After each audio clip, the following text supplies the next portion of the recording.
Good evening and welcome to America's Freedom Media. I'm your host, The Angry American. Tonight's video is brought to you by Debbie Wasserman-Schultz. I have a video about her IT staffer, Imran Awan, who's been arrested on bank fraud charges. He's got a couple of other charges heaped upon him, and he's being investigated for theft of government secrets through his IT job on Capitol Hill. Apparently he still had access to that job through an email backdoor that he had set up. And I've got a video clip here for you, and I'm going to let you watch that video clip. It's attributed to One American News, and I'll be right back with you to talk with you some more through the video. We're learning more about former congressional IT aide Imran Awan, who is facing fraud charges in connection with stealing data from Democrat congressional offices. One America's John Hines has the latest from Washington. A former IT aide who is suspected of stealing equipment and data from Democratic members of Congress still had a secret, active House email account until just days ago, even though he had been banned from the computer network because of an ongoing investigation, according to a new report from the Daily Caller. So remember, this guy was banned from the House network because he's the suspect in cybersecurity criminal probe. He was banned way back in February 2nd, and since that time, law enforcement has been all over him. He was indicted by the FBI. His wife fled the country. But what we've discovered just now is that whole time he had a backdoor into the system, a secret email address that was active even as of yesterday. So even as he was arrested trying to leave the country, Imran Awan appears to have had an active congressional email account, says Luke Rosiak, investigative reporter for the Daily Caller News Foundation.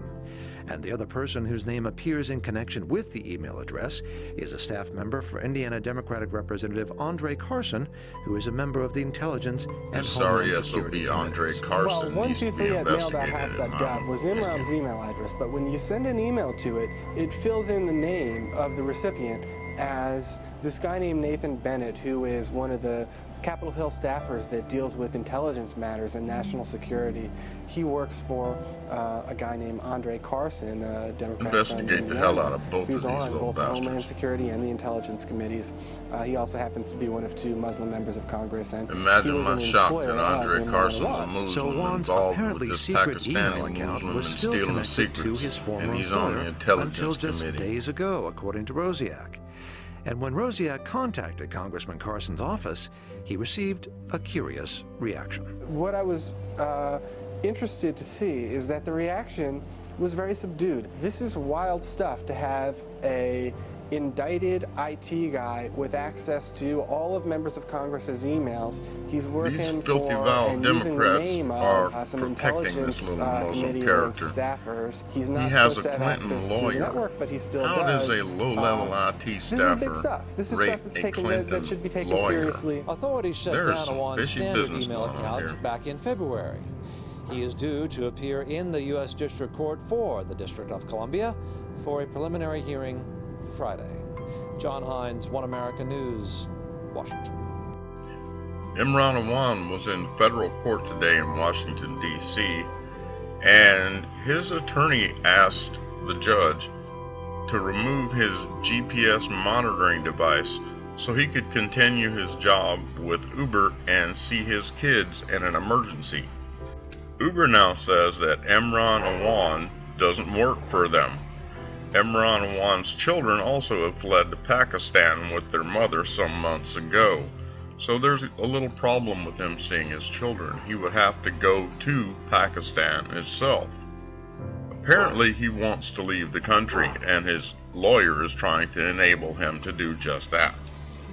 Luke Rosiak, you were just in the arraignment for Mr. Awan. Investigative Just reporter tell us a little bit with the about the Daily highlights of Caller what happened. News Foundation, who originally Well, right now broke he's this on, story some months monitoring. ago. He's got a curfew and He's a a very, GPS, very in-depth bracelet, reporter. and it sounds like they basically asked for those restrictions to be removed. His lawyer asked basically to get the GPS monitor taken off. His wife has already fled the country, though, and the FBI has said that she has no plans to come back. So that was a pretty bold request, and prosecutors were having none of it. They made clear that they characterized this as a very deliberate and large-scale scheme to transfer money over to Pakistan right after they began.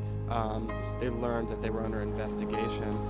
He also illustrated the timeline. Some people have said that Let's this is also just not about forget bank fraud some and months some ago, Debbie relatively minor Wasserman-Schultz stuff that's not as obstructed directly justice related when to the she Capitol Hill work. tried to But the retrieve a prosecutor pointed laptop out that, from the Capitol this was an Police investigation and actually going on threatened even them back in in trying September to of do so. 2016, and that's when the money transferring started. Now, the money moves that they're ultimately charged with at this time happen after that time. So basically what the prosecutor was making clear is that this is about an investigation into their Capitol Hill jobs, and what they've been charged with at this time is basically trying to leave the country with a bunch of money after finding out that they were under that kind of investigation, which we know is about cybersecurity issues and theft on Capitol Hill.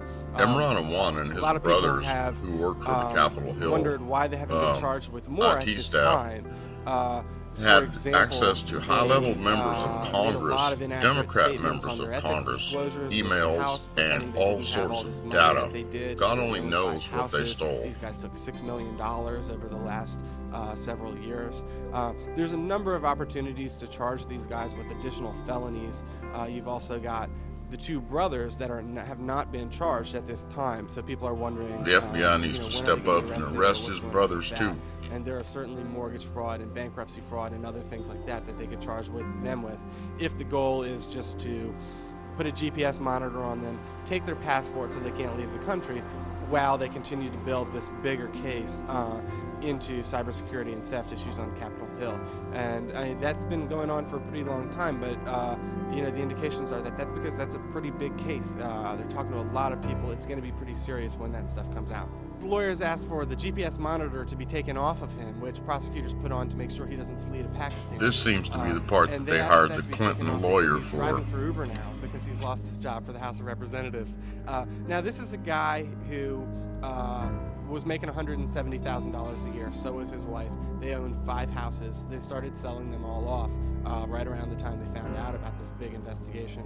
So this is a whole lot of money that they have, not a lot of expenses. He doesn't have a mortgage to pay. He's living with his brother. Yeah, this Clinton lawyer's but they're definitely saying, trying to game the system so they can get this monitor off this guy so they can and the judge had some have him questions flee about, the well, country. Is it really true that you can't work for Uber if you have a 50-mile radius that you're prohibited from driving within? Which makes sense in the D.C. area. Most things are within 50 miles. You're probably not going to have to drive that far.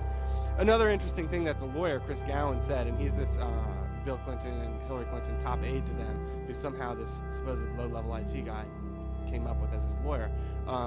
He said, well, he's a single father and he's got to do emergencies for his kids. You remember I said earlier how Awan's really children fled to Pakistan with their mother. With their mom, who fled. Just look how devious this Clinton lawyer is and the wool he's trying to pull over the judge's eyes. For his kids.